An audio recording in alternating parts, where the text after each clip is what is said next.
I first saw the need for a wetting agent or a product to put moisture into the ground. In this soil type, or in this country, we have a lot of highly non-wetting or hydrophobic soils, and I felt that we weren't taking advantage of the moisture that was falling, so I got in touch with the Sacoa team and asked them could they come up with something to get the first rains into the ground, and we did some experiments and discovered there were products that seemed to work. And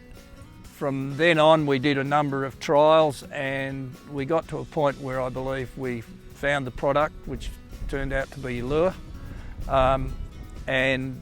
we've been now using that for about nearly 10 years, and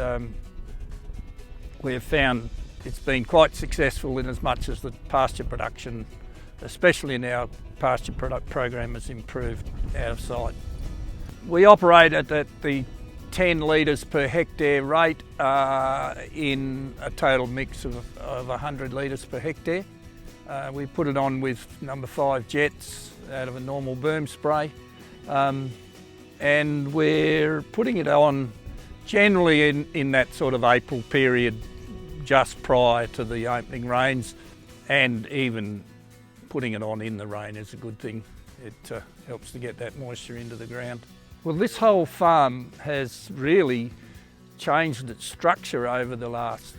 10 years. When I came here in 1995, the farm had a lot of geranium type plants on it and very little clover. So over the last 10 years, our production of clover has just massively increased.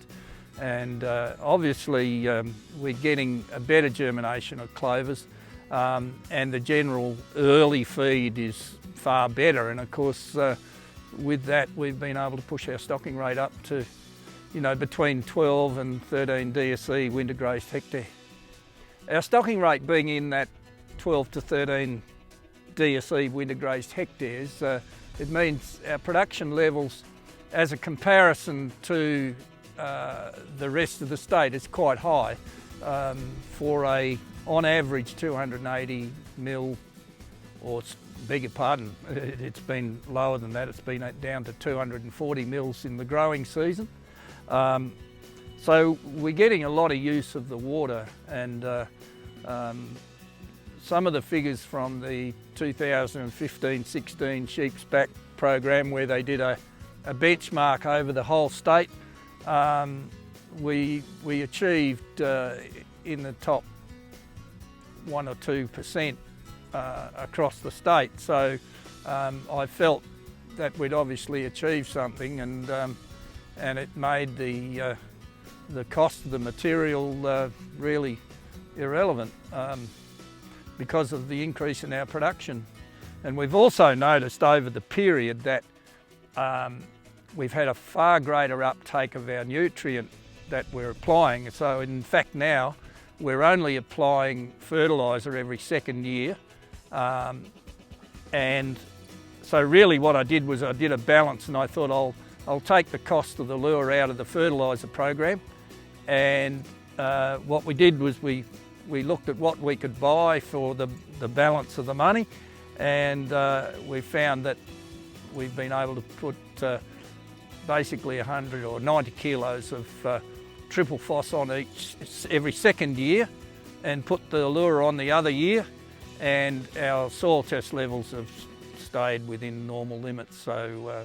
it's been a pretty good result overall. In our cropping phase we're using it in the same way as our pasture phase. We're basically doing half the program each year, and really putting it in front of the canola crops as a rule. So we apply it in April, and then as soon as we get a rain we allow some early germination, which then gives us the opportunity to get good knockdowns and go on with our cropping program that way. I think people unfortunately are not looking close enough at the benefits and the results we're achieving at the bottom line, and that is really the material only costs us about 0.1 tonne of barley and 0.05 tonnes of canola, so you don't have to get a very large increase in production to cover your costs. And so really, to me, that early